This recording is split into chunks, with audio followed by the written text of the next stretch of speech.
is heading out to sea. Away, high low, all load of fish for you and me. Some's gone to high low. If you've got a good boat on you, you want to go out and lick it. See, I mean, like some men like to home beat their wives, maybe. It's a free life. I mean, instead of the world being your stage, well, the ocean is.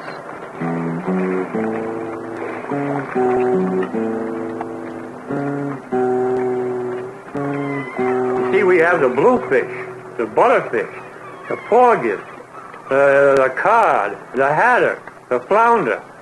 Flounder in about 6 species of sole. Each one can be made into fillet of sole.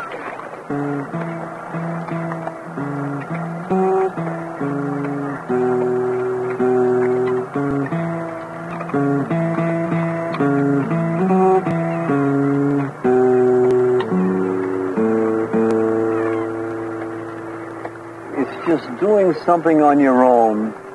It's the American way. Little business built this country, little small boats, not boats 600 feet long. Little small boats, little small people is what built this country. And believe me, I think it's what'll keep it going, too. They're using now 200 horsepower in a dragger to catch the same amount of fish we caught with 5 horsepower in 1920. Figure it out. 40 times as much power. See? That's how the fishing is going. And if they keep building bigger boats and more power, the fish circle. Spawning season for most fish is in March or early April. And if they'd only have sense enough to make a regulation to tie up 2 months in March and 1 month of April, that would save the fish.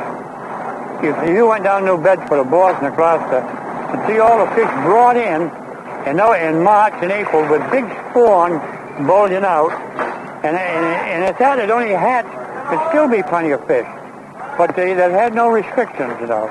Every man wants to go out and fish. He just, it is in nature, the modern man, to lay by. Years ago, we would.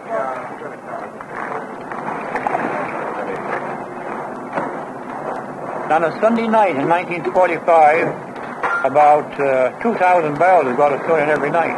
We just compare that today with less than 100. 2,000 barrels. And, Lord, it's pitiful today. So, I mean, it can never come back like that. You take right here in this town alone. There used to be 60-some boats at these docks right here. And another 50 or 60 some of the other 2 docks that there used to be down here. What are we down to now, 13 draggers? Out of 100 and so? But what's going to happen when these boats get older? They're going to sink. Over half of them is sunk already. Sure, every year 1 or 2 drops out and out and out. And I wouldn't go to sea in a boat over 30 years old, not winter fishing. And most every drag in Stonington now is over 30 years old. They keep repairing the engines. That's all right. Then you got to sink a boat. It'll break down all right. You get towed in. But when a boat has its weakest spot, like in the garboard or a butt, and that goes in a storm, everyone goes.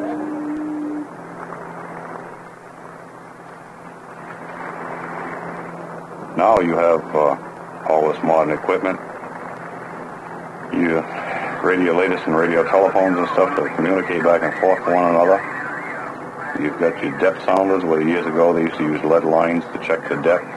We've got Lorans now to give us our exact position, where years ago you just had to set a course and steam so long and get by that way. Just push a button and tell the density and the rebound, and we didn't have anything of that. But we knew where they was year after year. We knew where to look for them in March. We knew where to look for them in June. We looked for them in October. In other words, you didn't depend on them, like ears and eyes, and your own senses, you know.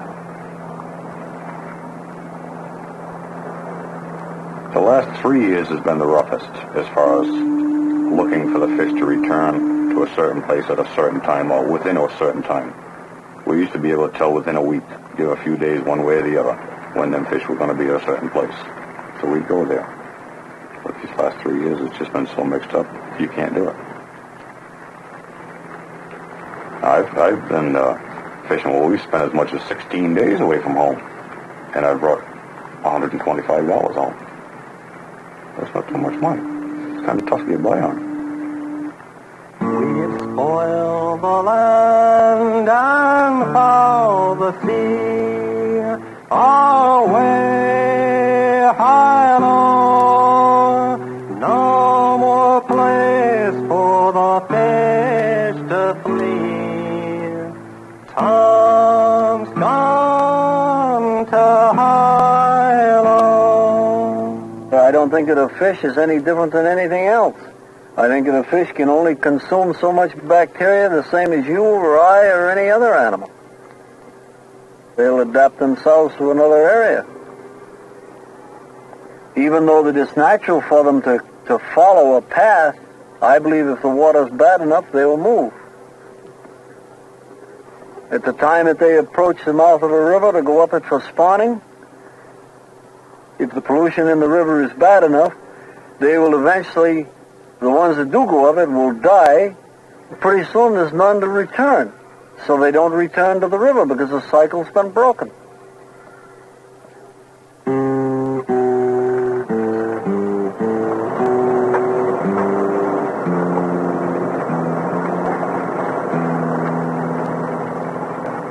You pick up things in the net that the odor is unreal.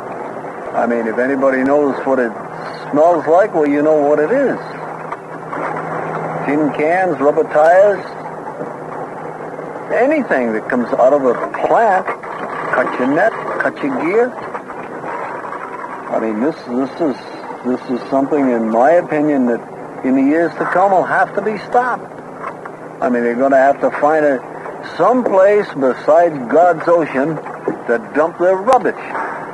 A foggy day and a fitful breeze, away high low, fishing's not a life of ease.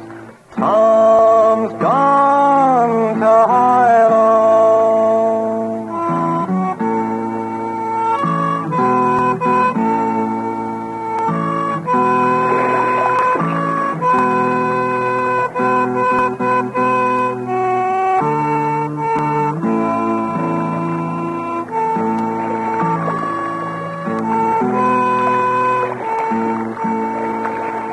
The fun of going fishing is that when that net comes up, those men stare at that net.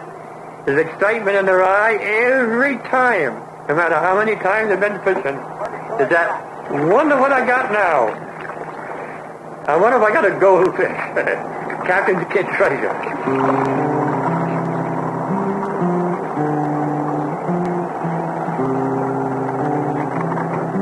There's some days you go out and everything runs just right. It may not be a sunshiny day. It may be a foggy day and calm, and catches will be good, and you love the sea around you. Oh, you say this is the life. Everything goes fine. And when you go home, homeward bound with fish, and you're going to take home a mess of lobsters or bluefish, and you got them all cleaned, and all the world looks good. The only time I saw a picture was a drudgery was during the Depression. When you went out, the more fish you caught, the less money you made. I saw that. And still, you would go out again with that hope.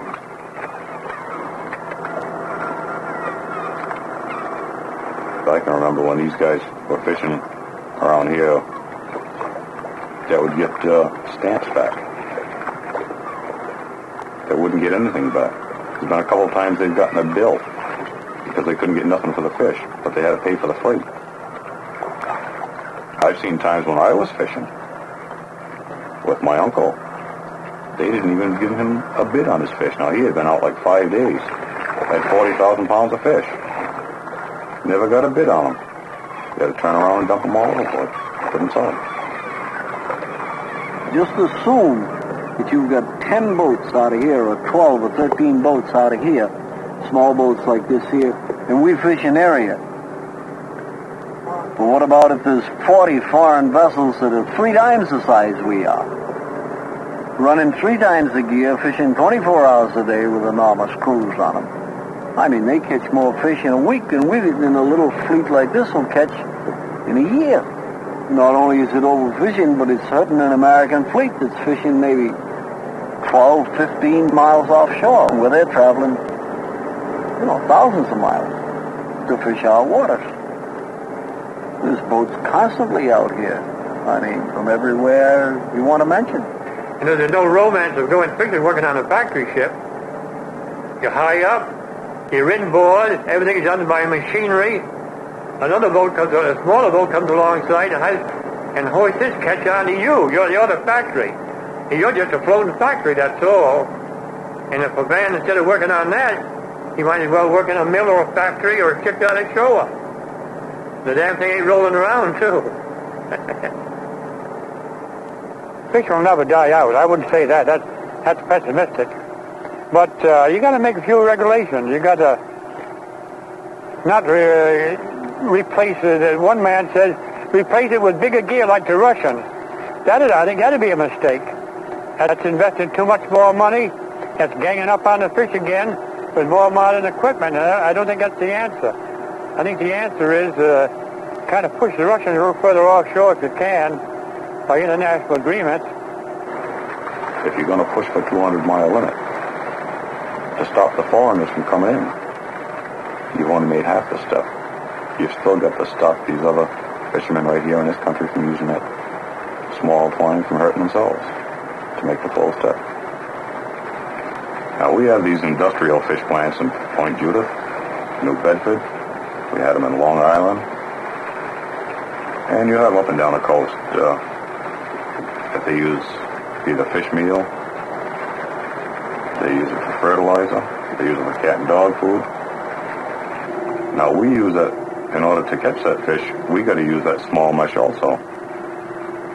So we're killing as much or more of that small stuff ourselves as what the foreigners are. But the people here just don't look at it that way.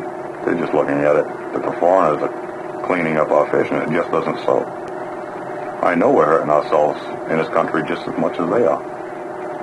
Well, you figure 1.5 inch mesh. There is cases where they use 1 inch. You've got to be killing that small stuff, whether it's edible fish or not. And it all goes into the hole, into these plants to be processed for this purpose. A lot of flounders and haddock, baby flounders and haddock and cod got killed. Went to market. Millions of them, tens of millions. See, and didn't live to grow up. But their families, I don't know, legislation is coming too late. In other words, it could have been some provision made for years ago. I feel that the potential for the small boat should never be destroyed. If it is, the big operators, they don't care what happens to the fish as long as they make money. They move into an area, they'll wipe it out, and then they'll go somewhere else. Where a little guy that operates out of a little port like Stonington, Connecticut, he isn't going to kill every fish there is on his fish bank, because he knows next year he's going to have nothing. I think he thinks tomorrow, next week, next month, and next year.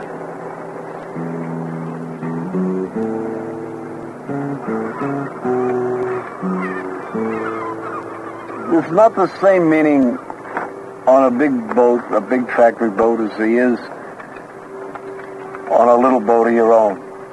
You know what I mean? You got to make it. And you only. And the meaning is there then. You follow me? Eleanor. Oh, yeah. She was a dreamboat.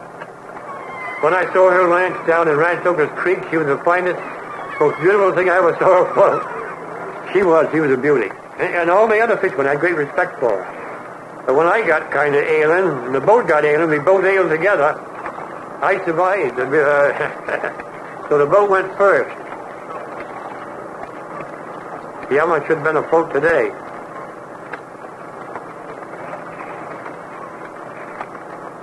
She always brought me in. And when she died on the Mystic River. And what a better place to die, right a quarter of a mile from Mystic Seaport. And where the Eleanor spent her last days is where the clipper ship Andrew Jackson was launched, right on the same territory. Iron and Grinnell Shipyard, just above the railroad bridge. So that's how it drowned over there. A good graveyard. That's better than being out to 30 fathom limit with me on bottom too.